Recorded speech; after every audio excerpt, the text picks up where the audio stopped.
Oke Sobat Merinding, balik lagi sama gue di Merinding Bersama, channel yang selalu siap nemenin malam kelam kalian dengan kisah-kisah horor paling bikin bulu kuduk berdiri, merinding. Cerita kali ini datang langsung dari pengalaman Sandi, seorang pendengar setia kita, dan terjadi di tahun 1995. Tahun 1995. Saat itu, listrik belum semerata sekarang di Indonesia.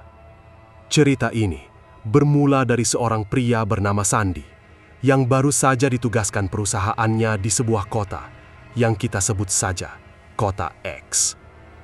Sandi sebenarnya tak punya banyak pilihan. Sebagai seorang manajer di perusahaan itu, perintah adalah mutlak. Kota X ini masih terbilang sepi, jauh dari hiruk-pikuk kota besar yang Sandi biasa datangi.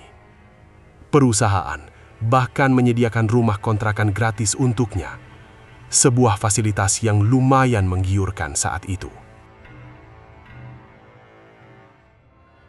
Rumah kontrakan itu letaknya sekitar 5 km dari pusat kota.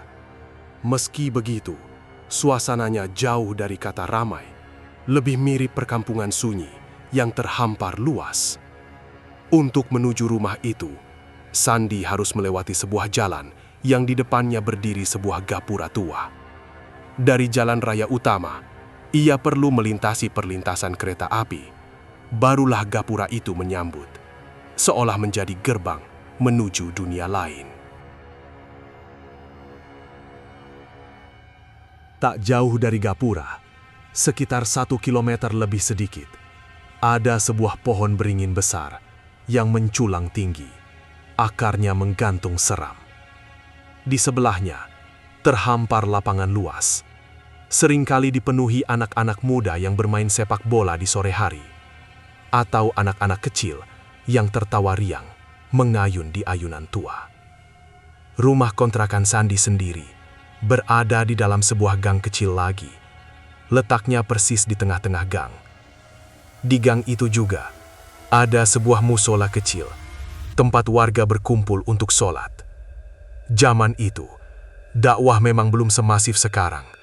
Jadi musola kecil sudah lebih dari cukup untuk memenuhi kebutuhan ibadah warga. Sandi, yang memang rajin beribadah, sering sholat di musola itu. Suatu malam, Sandi pulang kerja lebih larut dari biasanya. Jam sudah menunjukkan sekitar pukul 8 atau 9 malam. Suasana di kampung itu memang sepi mencekam, apalagi dengan penerangan seadanya. Tapi Sandi bertekad, sebelum sampai rumah, ia harus mampir ke musola untuk sholat Isya. Ia butuh ketenangan setelah seharian bekerja. Setelah bersembahyang, Sandi bersiap pulang. Begitu ia melangkah keluar dari musola, matanya tak sengaja menangkap pemandangan aneh di seberang gang. Ada sebuah warung, ramai sekali pembelinya.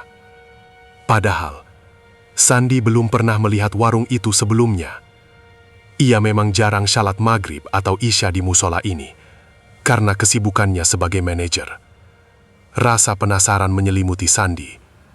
Ia melangkah mendekat, dan baru sadar, warung itu adalah warung pecel. Awalnya, semua terlihat biasa saja. Sandi memesan 1 piring nasi pecel.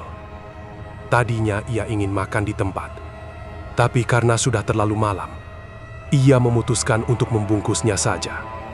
Setelah membayar dan menerima bungkusan pecelnya, Sandi pun berbalik pulang. Saat melangkah pergi, ia sempat menoleh ke belakang, melirik kembali ke arah warung. Dan saat itulah, keanehan itu menampar matanya. Orang-orang atau pembeli di warung itu semua memakai baju putih-putih. Muka-muka mereka terlihat pucat dari kejauhan, seperti memakai bedak tebal. Dan bibir mereka merah menyala, persis seperti memakai lipstik. Sandi mencoba mengabaikan pemandangan janggal itu. Perutnya sudah lapar. Ia ingin segera menyantap pecelnya. Pikiran logisnya mencoba menenangkan diri. Mungkin itu hanya efek cahaya atau kelelahan. Sesampainya di kontrakan, Sandi dikejutkan dengan tamu-tamu. Itu Ilham, bawahannya di kantor. Ilham memang sengaja datang untuk menginap, karena Sandi pernah mengajaknya agar ia tidak kesepian. Mereka pun larut dalam obrolan hangat, membahas pekerjaan dan kehidupan. Karena terlalu asik mengobrol, Sandi benar-benar lupa soal pecel yang tadi ia beli. Malam semakin larut. Perut Sandi mulai bergemuruh lagi. Barulah ia teringat bungkusan pecelnya. Ia mengambil piring, berniat membagi pecel itu dengan Ilham.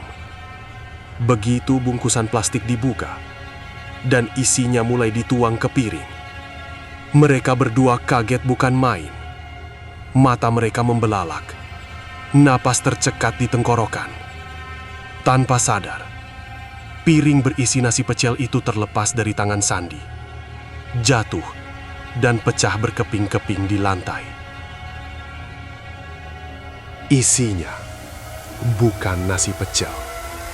Itu adalah tanah yang menggumpal, bercampur dengan gumpalan darah yang menjijikkan. Dan yang paling mengerikan, ratusan belatung menggeliat di antara semuanya. Bau amis bercampur busuk yang menyengat langsung memenuhi ruangan, membuat perut mereka bergejolak. Seketika, kengerian mencengkram Sandi dan Ilham.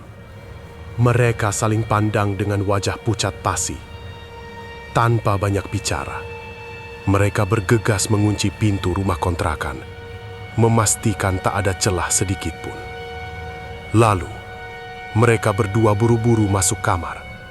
Tubuh gemetar.